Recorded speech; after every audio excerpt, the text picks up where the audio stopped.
Why narcissists are so charming at first? कभी किसी इंसान से मिलकर ऐसा लगा हो जैसे तुम उसे सालों से जानते हो, जैसे वो तुम्हारे दिल की लैंग्वेज समझता हो, तुम्हारे फियर्स, तुम्हारी इनसिक्योरिटीज, तुम्हारे ड्रीम्स, सब कुछ। और फिर सिर्फ कुछ हफ्तों या महीनों बाद वो इंसान तुम्हें इतना कंफ्यूज कर देता है कि तुम खुद को ही क्वेश्चन करने लगते हो।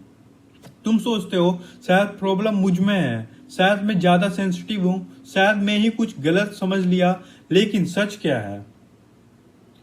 सच यह है कि लोग तुम्हारे दिल में एंट्री फोर्स से नहीं करते, वो चार्म से करते हैं, स्माइल से करते हैं, अटेंशन से करते हैं। और सबसे डेंजरस बात, जब नार्सिसिस्ट तुम्हारे लाइफ में आता है तो वो विलेन बनकर नहीं आता, वो एग्जैक्टली उस इंसान बनकर आता है जिसका तुम इंतजार कर रहे हो।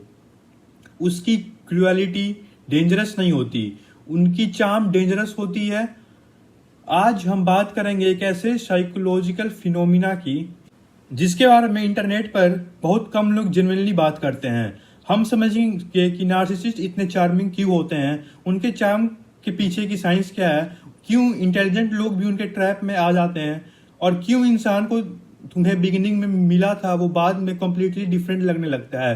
वीडियो के एंड तक तुम सिर्फ नार्सिसिस्ट को नहीं समझोगे, तुम ह्यूमन नेचर को समझोगे और शायद खुद को भी। Chapter 1, narcissism is not confidence. सबसे पहले एक मिथ तोड़ते हैं। लोग नार्सिसिस्ट को देखकर कहते हैं यार कितना कॉन्फिडेंट बंदा है, लेकिन रियलिटी में नार्सिसिज्म कॉन्फिडेंस का अपोजिट होता है। रियल कॉन्फिडेंस को वैलिडेशन की जरूरत नहीं होती, नार्सिसिज्म को होती है। रियल कॉन्फिडेंस कहता है मैं इनफ हूं, नार्सिसिज्म कहता है प्लीज मुझे इनफ फील कराओ। बहुत सारे नार्सिसिस्ट के अंदर एक हिडन इनसिक्योरिटी होती है कि ऐसी इनसिक्योरिटी जो दुनिया को नजर नहीं आती। वो बाहर से पावरफुल लगते हैं, अंदर से फ्रेजाइल होते हैं। वो एप्रिशिएशन नहीं एडिक्शन फील करते हैं। उन्हें अटेंशन की एडिक्शन होती है, एडमिरेशन की एडिक्शन, इंपॉर्टेंस की एडिक्शन होती है। साइकोलॉजी में इसे नार्सिसिस्ट सप्लाई कहा जाता है, मतलब इमोशनल फ्यूल। जिस तरह कार फ्यूल के बिना नहीं चल सकती, वैसे ही नार्सिसिस्ट एडमिरेशन के बिना खुद को कंप्लीट फील नहीं कर पाता। और एडमिरेशन पाने का सबसे पावरफुल टूल क्या है? Charm. Chapter 2, they study you before they capture you. ये पॉइंट बहुत रेयर है, मोस्ट वीडियो इसके बारे में बहुत ही कम बात करती हैं। Narcissist often becomes expert at reading people. वो तुम्हें समझना चाहते हैं, लेकिन जरूरी नहीं कि कनेक्शन के लिए, कभी कभी कंट्रोल के लिए। ऑब्जर्व करो, बिगिनिंग में नार्सिसिस्ट तुम्हें बहुत क्वेश्चन पूछता है, तुम्हारे चाइल्डहुड के बारे में, तुम्हारे ड्रीम्स के बारे में, तुम्हारी लोनलीनेस के बारे में, तुम्हारे एक्स के बारे में, तुम्हारी स्ट्रगल्स के बारे में। और तुम सोचते हो wow finally someone who understand me. लेकिन कभी कभी अंडरस्टैंडिंग और इंफॉर्मेशन गैदरिंग में डिफरेंस होता है। जो इंसान तुम्हारी वीकनेस जानता है वो तुम्हारे इमोशन तक शॉर्टकट बना लेता है, और नार्सिसिस्ट इसी शॉर्टकट को यूज करते हैं। वो जान लेते हैं कि तुम किस चीज के लिए इमोशनली हंगरी हो। Validation, love, attention, acceptance, respect, और वो फिर तुम्हें वहीं देना शुरू कर देते हैं। एग्जैक्टली वहीं, इतना एक्यूरेटली कि तुम्हें लगता है कि डेस्टिनी ने तुम्हें मिला दिया। Chapter 3, love bombing, the most beautiful trap. Imagine करो तुम डेजर्ट में चल रहे हो, बहुत प्यास लग रही है और अचानक तुम्हें पानी मिल जाए। तुम उस पानी पर क्वेश्चन नहीं करोगे, तुम उसे पी लोगे। इमोशनल लेवल पर भी सेम चीज होती है। जब किसी इंसान के अंदर लोनलीनेस होती है, वैलिडेशन की भूख होती है, लव की क्रेविंग होती है, तो लव बॉम्बिंग इंटॉक्सिकेटिंग लगती है। नार्सिसिस्ट तुम्हें स्पेशल फील करवाते हैं, constant message, constant compliments, constant attention. तुम्हें लगता है finally someone who truly values me. लेकिन प्रॉब्लम अफेक्शन में नहीं है, प्रॉब्लम स्पीड में है। Healthy relationships grow, narcissistic relationship explode. Healthy love sunrise जैसा होता है, नार्सिसिस्ट चार्म फायरवर्क जैसा होता है, लाउड, ब्राइट, ब्यूटीफुल और टेम्पोररी। लव बॉम्बिंग का पर्पस लव नहीं होता, अटैचमेंट होता है, इमोशनली डिपेंडेंसी क्रिएट करना होता है, ताकि तुम इमोशनली इन्वेस्ट हो जाओ before you can think logically. Chapter 4, the mirror effect. ये शायद वीडियो में सबसे इंपॉर्टेंट पार्ट है। नार्सिसिस्ट तुम्हें प्यार नहीं करते हैं, वो उस रिफ्लेक्शन से प्यार करते हैं जो तुम उन्हें देते हो। सुनने में हार्श लग सकता है, लेकिन साइकोलॉजी में ये कंसेप्ट बहुत डिस्कस होता है। नार्सिसिस्ट को एडमिरेशन चाहिए, तुम उनके लिए मिरर बन जाते हो। ऐसे मिरर जो उन्हें बताता रहता है कि वो स्पेशल हैं, अमेजिंग है, सुपीरियर है, इंपॉर्टेंट है। और जब तक तुम ये रिफ्लेक्शन देते रहते हो सब कुछ परफेक्ट लगता है।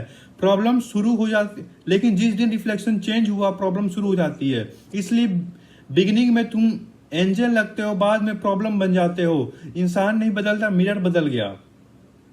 Chapter 5, why intelligent people fall for narcissist.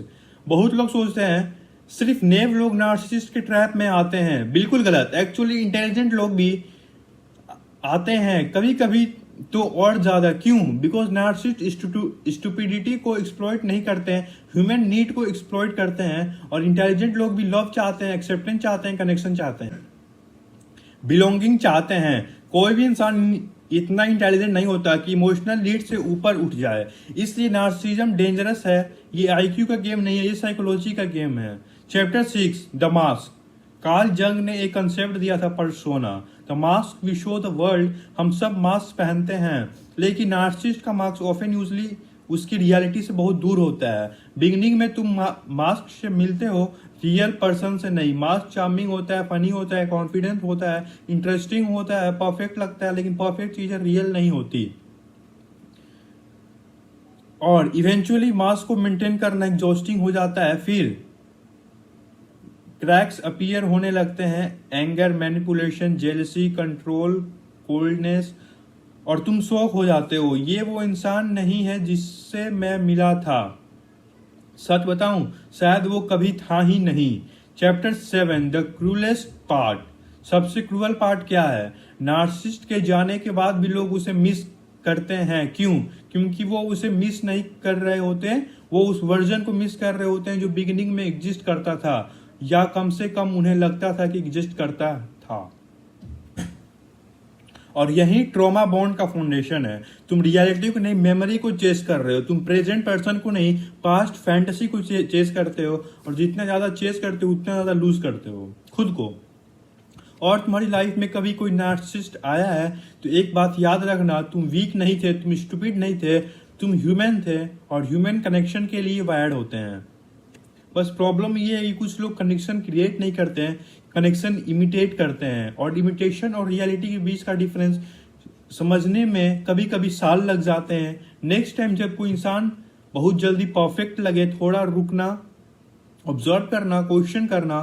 क्योंकि जेन्युइन पीपल इंप्रेस करने की कोशिश नहीं करते हैं, वो बस ग्रेजुअली रिवील होते हैं। और शायद लाइफ का सबसे इंपॉर्टेंट लेसन ये है, जो लोग सच में तुमसे प्यार करते हैं वो तुम्हें एडिक्शन नहीं देते हैं, वो तुम्हें पीस देते हैं। और पीस हमेशा फायरवर्क से ज्यादा वैल्यूएबल होती है। अगर वीडियो पसंद आई हो सब्सक्राइब करना, और याद रखना हर चार्मिंग इंसान नार्सिसिस्ट नहीं होता, लेकिन हर नार्सिसिस्ट चार्मिंग होना जरूरी है। Because without the mask the illusion can not survive. See you in the next one.